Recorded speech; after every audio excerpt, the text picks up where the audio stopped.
Boa noite, professor. Nosso painel é sobre o Mercosul. A gente fez um compilado sobre diversos pontos importantes do Mercosul, usando filmes, efemérides, clipping, artigos científicos e podcasts. E agora a gente vai começar a nossa apresentação com a parte do filme.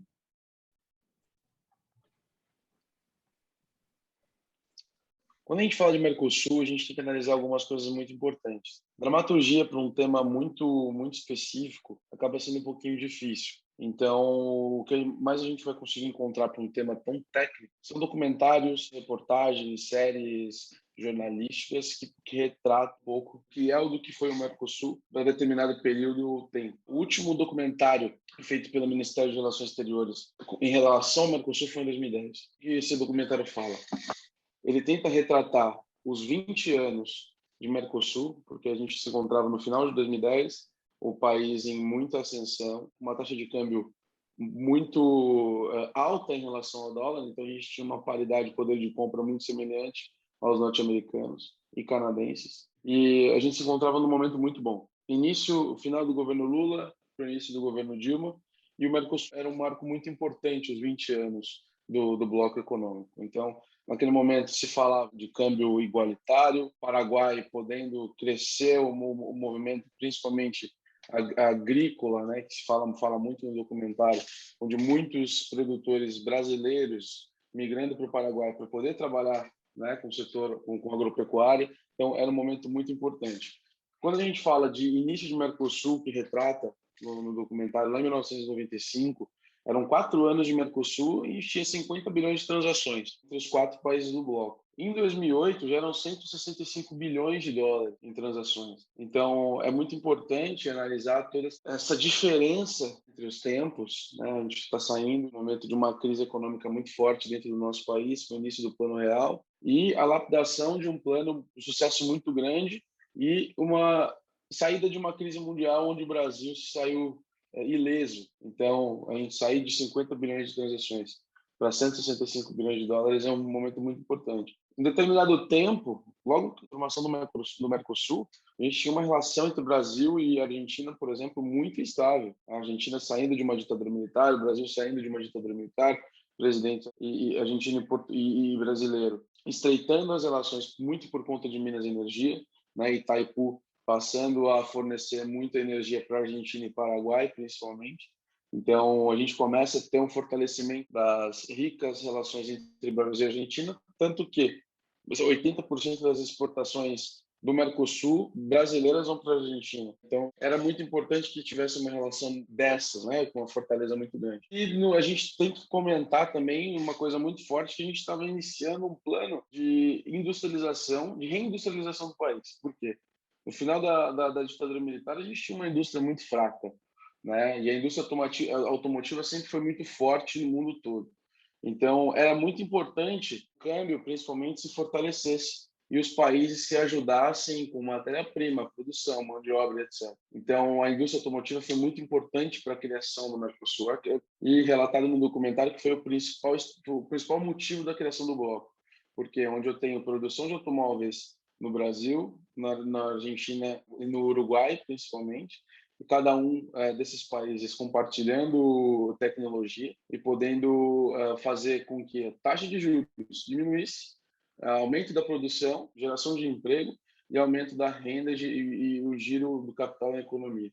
Então, é basicamente isso que o filme trata. É um documentário muito importante, muito bom, celebrando os 20 anos do bloco econômico. E de lá para cá a gente pôde ver muitas coisas ainda, queda de governo, fortalecimento da crise na Argentina que dava início lá no ano de 2008. Então, ainda tem muita coisa por vir. Acredito que vai ter mais um documentário falando um pouco mais do bloco. Agora a gente vai dar continuidade aqui no nosso painel. A próxima parte aqui é a parte da efemérides, né? Que no caso seria uma linha do tempo em relação ao Mercosul. E aqui existem diversos pontos importantes para se destacar, mas de uma forma um pouco mais breve, para ficar um pouco mais fácil também de entender. Na década de 80, tivemos diversos acontecimentos importantes em relação ao Mercosul. E, por exemplo, aqui a gente pode destacar a Declaração de Foz do Iguaçu, que ocorreu em 85, que assim pode ser considerada o pilar ali para a formação do próprio Mercosul. Em 88 também nós tivemos a Ata do Alvorada, e que no caso foi a integração do Uruguai no processo. E finalizando a parte dos anos 80, temos também o Tratado de Integração, Cooperação e Desenvolvimento, que também foi entre a Argentina e o Brasil. O tratado também ele teve um objetivo focado em acabar com desigualdades, em acelerar o processo de integração entre os países. Agora, quando a gente olha para o ponto da década de 90, a gente pode entender que também teve diversos pontos importantes e sensíveis para a consolidação do Mercosul. E aqui eu consigo destacar 1991, onde a Argentina, o Brasil, o Paraguai e também o Uruguai firmaram o Tratado de Assunção, que aí é nesse tratado que realmente adota-se oficialmente o nome Mercosul propriamente dito, e a estrutura do próprio Mercosul já fica um pouco mais consolidada. Eu destaco aqui o ano de 1994, e aqui ocorreu o Protocolo de Ouro Preto, que, na verdade, é importante a gente destacar ele aqui na nossa linha do tempo, porque esse protocolo ele pôde proporcionar a essa base de cooperação do Mercosul uma personalidade jurídica muito importante, o que também auxiliou a fortalecer esse bloco, esse tratado e essa cooperação entre os países, né? Então, essa personalidade jurídica a gente pode entender que foi efetivada com esse protocolo de Ouro Preto de 94. Temos outros pontos importantes aqui durante a década de 90 também, que em 96 houve a declaração presidencial sobre a consulta e concentração política dos estados partes do Mercosul, que no caso foi entre Chile e Bolívia. Essa declaração teve a ver com as tentativas, né, de golpe estatais no Paraguai, e essa declaração ajudou o Mercosul a evitar esse tipo de golpe nos países, no Paraguai também, e também ajudou a formar de uma forma mais concreta as democracias também. Seguindo aqui também, em 1990, nós podemos destacar aqui 98, logo em seguida, que também foi um protocolo, não foi uma declaração como a anterior, mas foi um protocolo chamado Protocolo de Ushuaia. Também firmou um compromisso democrático que também envolvia Chile, envolvia Bolívia, Paraguai também, que também ajudou nessa questão, nesse cunho democrático do Mercosul. Aí, quando a gente olha para a década de 2000, também temos diversos pontos importantes aqui sobre o Mercosul, a sua estrutura, protocolo de Olivos, que cria o tribunal. Temos diversos outros pontos aqui importantes também. No caso desse protocolo de Olivos, que foi em 2002, houve uma revisão em relação a diversos pontos importantes do Mercosul e atualização também de diversos pontos importantes em relação à configuração do grupo, do bloco e dos países, né? Agora que nós podemos pular para a próxima parte dessa nossa linha do tempo. Aqui, atualmente, né, nós também temos pontos importantíssimos, não vamos focar muito no decorrer de 2010, ali a gente vai focar um pouquinho mais recente, né, no caso aqui, a gente separou 2020, encontramos aqui alguns pontos importantes a ser destacados. E aqui houve um acordo entre o território brasileiro e o território peruano sobre livre trânsito de veículos, de cunho particular, e isso também foi de extrema importância. A configuração do Mercosul, porque diversos anos se passaram e com diversas instabilidades políticas, a gente entende que o Mercosul, de alguma forma, em certo grau, ele foi, sim, discriminado, ele foi, sim, deixado de lado. Muitos governos não deram atenção propriamente dita a isso. Então, esse acordo entre Brasil e Peru foi importante em 2020. E em seguida também temos um acordo entre o Brasil e a Argentina também sobre questões fronteiriças, que também foi de suma importância. E finalizando aqui os pontos que a gente recortou aqui dessa linha do tempo, para destacar aqui, temos aqui também o acordo para permissão de residência, estudo e trabalho a nacionais fronteiriços entre brasileiros e uruguaios. Agora a gente segue para a próxima parte do nosso painel. Nosso clipping, nós selecionamos uma matéria do El País, que aborda a suspensão das eleições diretas dos deputados do Parlasul. Mas antes da gente discutir isso, vamos entender um pouco mais o que é o Parlasul. O Parlamento do Mercosul, ele é um órgão de representação civil dos povos dos estados partes do Mercosul, sendo eles o Brasil, Paraguai, Argentina e Uruguai. E no seu regulamento interno, está prevista 10 sessões plenárias por ano, e nelas são decididos os atos formais apoiados na legitimidade que define a competência legislativa no parlamento. A composição inicial do parlamento foi de 18 parlamentares por país, designados por respectivos congressos nacionais. E aí, em 2009, o acordo político estabeleceu normas para que os estados-parte fossem representados a partir de eleições diretas, de acordo com o critério demográfico, né? E então, a partir dessa eleição, o órgão ele teria a seguinte composição até 2020: a Argentina com 43 parlamentares, o Brasil com 75, o Paraguai com 18, o Uruguai 18 e a Venezuela, que está suspensa, né, 33. Mas o cenário muda em 2019. Os países do bloco acordaram de que não haveria mais essa eleição direta dos legisladores. Os deputados atuais cumpririam seus mandatos, contudo, os próximos seriam eleitos pelos congressos nacionais, entre os próprios membros de cada estado-parte. O presidente do Paraguai, Mário Abdo Benítez, afirmou que a decisão foi tomada em concordância com a Argentina e com o Brasil. O Parlasul ele foi criado com a finalidade de ser uma instância de representação popular e com deputados escolhidos de forma direta pelos eleitores dos estados-parte. E o acordo era de que até 2020 os 188 integrantes do órgão fossem escolhidos. Em 2008, os do Paraguai já haviam sido definidos,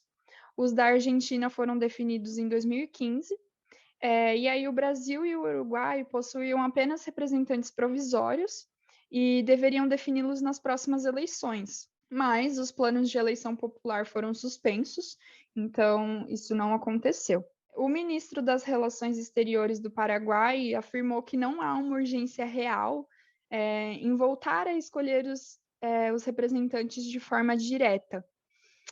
E o que a gente pode observar a partir disso? Nos últimos tempos, houve uma crescente, né, nos movimentos de direita, sobretudo nos governos da América Latina, e esse movimento acaba, querendo ou não, influenciando as decisões do bloco, já que os governos do Mercosul assumiram que queriam seguir o modelo do bloco da Aliança do Pacífico, que é composto por Chile, Colômbia, México e Peru, e se distanciar de um tipo de organização que eles consideravam excessivamente ideologizada e limitante ao desenvolvimento econômico dos países. Também houve uma justificativa financeira, né? A Argentina afirmou que era caro manter um gasto desnecessário para criar um novo corpo de representantes em cada eleição e pediu ao Congresso que revogasse a lei que pede, né, essa eleição direta. Então, sobre o clipping é isso. A gente pode fazer essas observações que são importantes, ajudam a gente a entender essa instabilidade que o Mercosul vem sofrendo. É isso.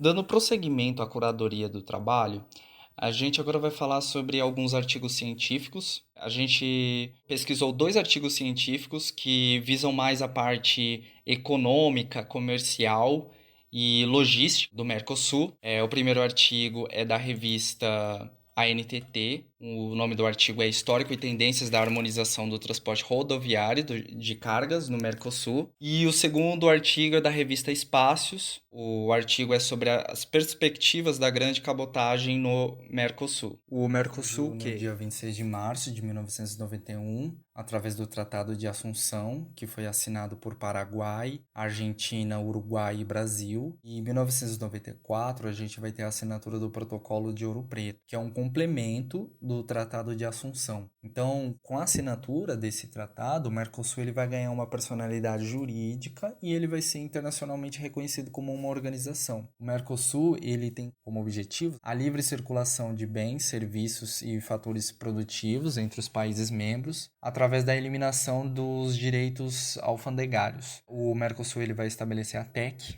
que é a Tarifa Externa Comum. O Mercosul ele também visa a coordenação de políticas macroeconômicas e setoriais entre os países membros. Então, políticas que visam melhorar as relações de comércio exterior, que ajudem na indústria agrícola, que ajudem a melhorar as políticas fiscais, monetária, cambial, alfandegária, de transporte, enfim, quaisquer políticas, né, que ajudem esses países a terem uma boa cooperação e coordenação entre eles. O Mercosul, em um primeiro momento, ele seria apenas uma zona de livre comércio, sem tributação ou restrição dos países signatários. Só que depois da assinatura do Tratado de Ouro Preto, essa zona de livre comércio ela vai se converter em uma união aduaneira. Mas o que isso representa? Em tese, isso significa que os Estados-membros podem cobrar alíquotas iguais, não cobrar impostos ou cobrar impostos mais baixos dos países membros do Mercosul. E isso é bom porque ajuda as indústrias dos países membros do Mercosul a sempre se manterem fortes, já que sempre terão um comprador fixo. E o mesmo para os países que estão importando, porque assim eles não precisarão pagar tarifas mais altas comprando de outros países. Então a gente pode citar como exemplo a relação entre Argentina e Brasil. A Argentina sempre está importando veículos do Brasil. E como o Brasil é um país membro do Mercosul, a Argentina paga menos impostos para importar veículos. E isso é muito benéfico.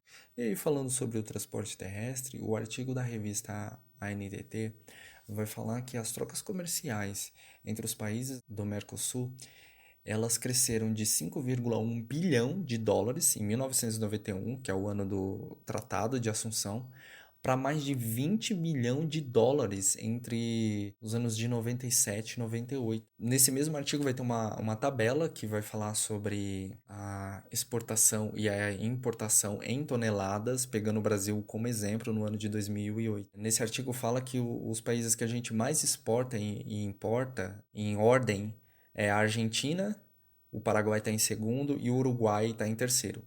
Por exemplo, no caso da exportação por via rodoviária, o Brasil exporta para a Argentina mais de 2.228.738 toneladas de produtos. O artigo também vai falar sobre a questão da Venezuela, né?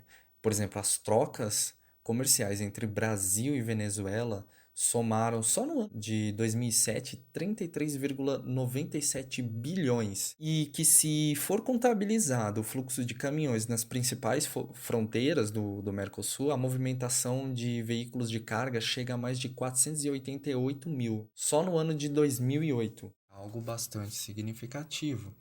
O artigo vai falar também sobre alguns entraves no transporte de carga no Mercosul. Por exemplo, além das questões de diferenças econômicas, políticas, geográficas, sociais, um dos maiores problemas é a questão jurídica.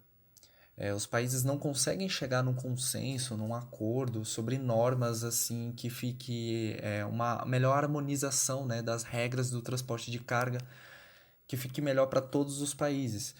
A gente pode citar, por exemplo, a cosmovisão de cada país. Por exemplo, o caso do Brasil. O Brasil é um país que, no que tange a questão de transporte de cargas, o Brasil é um país mais fiel à sua Constituição Federal. Já a Argentina, ela entende que, em nome do Mercosul, os países deveriam abandonar a sua soberania. E por causa dessas cosmovisões, né, diferentes, né, O artigo até dá um nome, chama-se assimetria incômoda por parte dos sócios do Mercosul.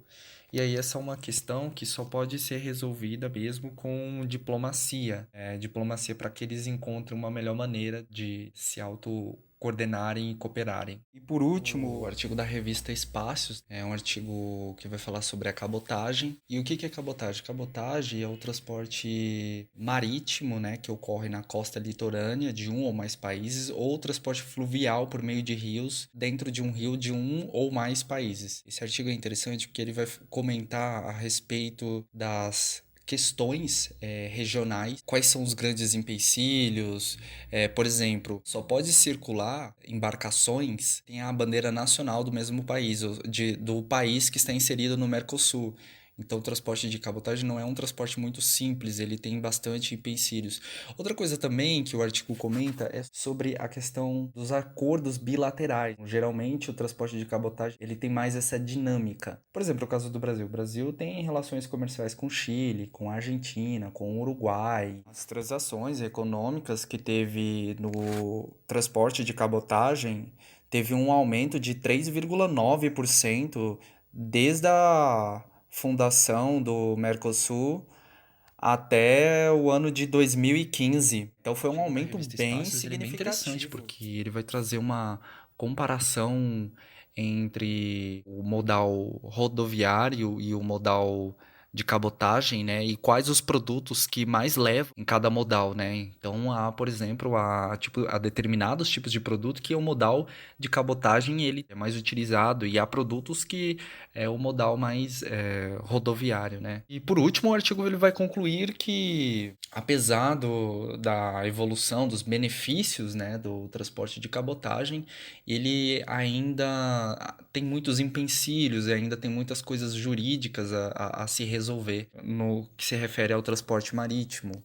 Ainda precisa criar algumas leis, né, para que não aconteça de haver discriminação de embarcações do próprio Mercosul, né, dos próprios estados membros do Mercosul. Por exemplo, uma embarcação que chega com bandeira da Argentina ser barrada aqui no Brasil. Então ainda tem algumas coisas para se resolver. Bom, e com isso eu encerro a minha parte sobre o artigo científico e vamos prosseguir com a próxima parte. Agora, para finalizar, nós vamos falar sobre o podcast. Pode passar, Babi.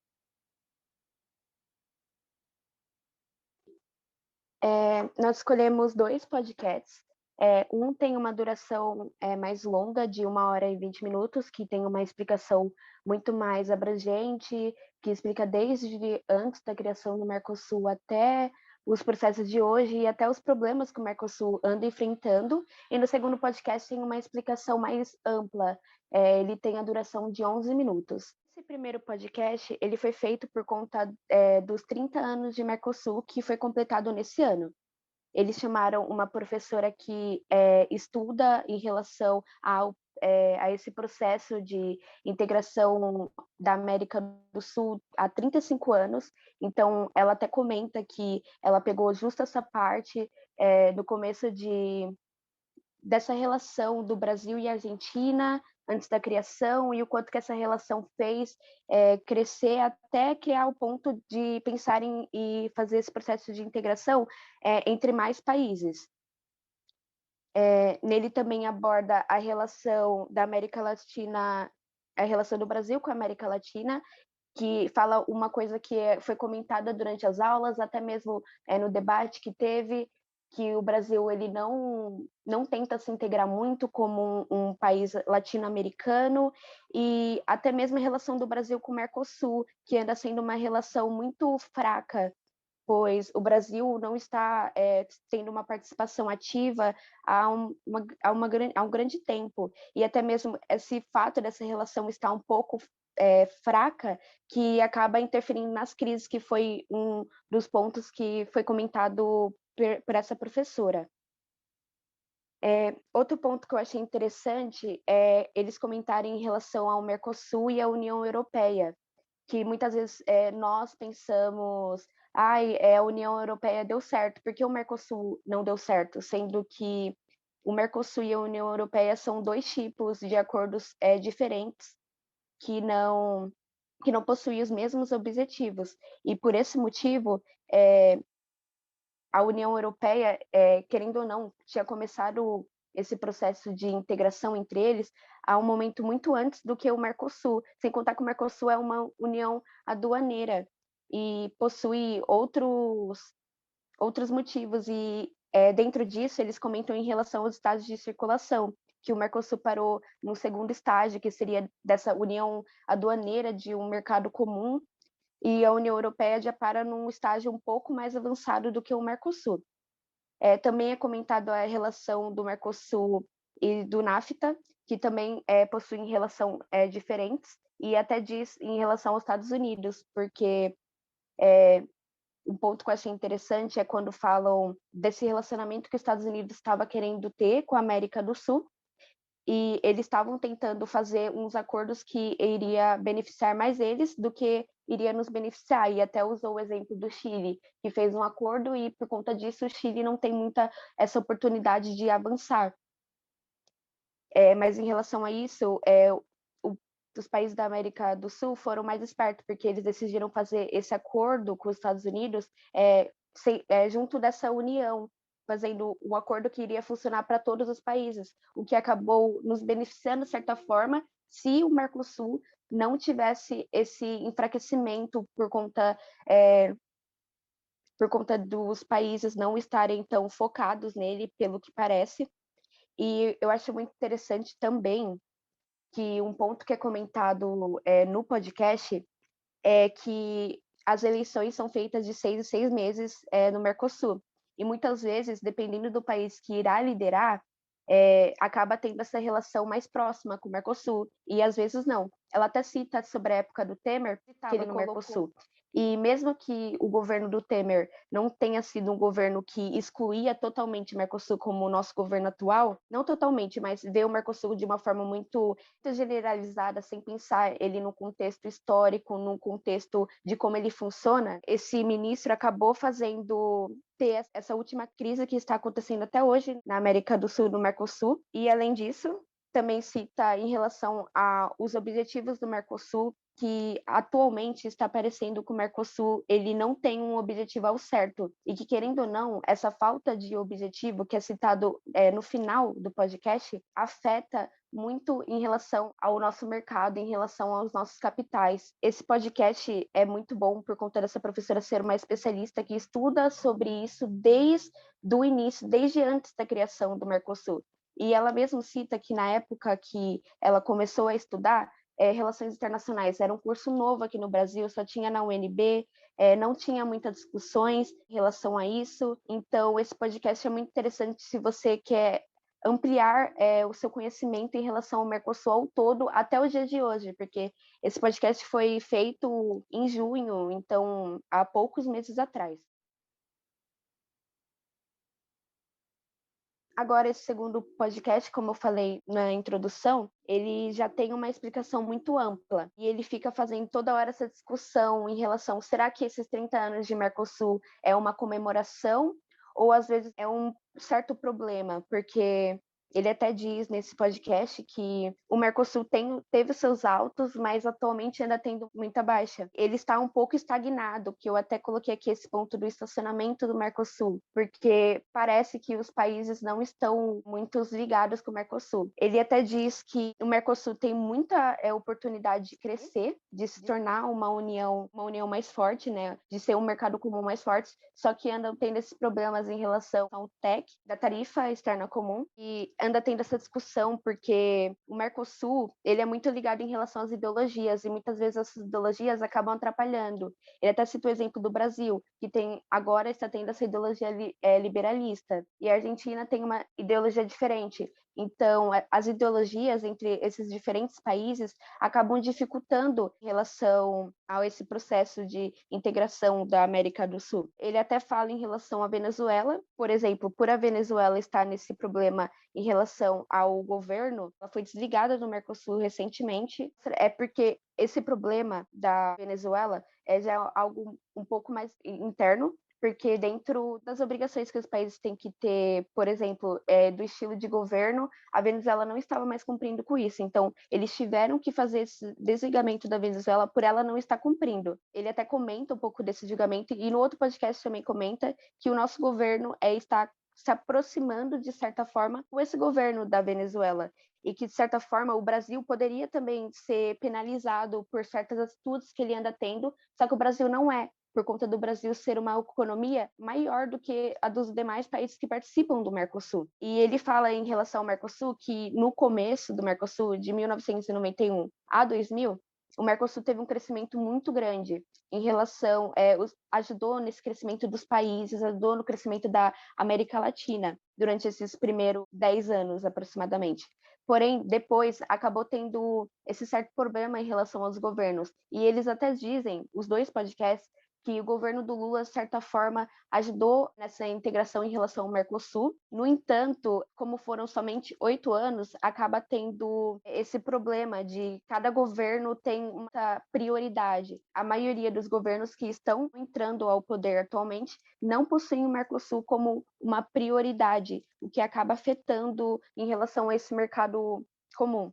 Além disso, o último ponto que eu gostaria de abordar em relação aos podcasts é que os dois falam em relação das novas agendas incorporadas no Mercosul.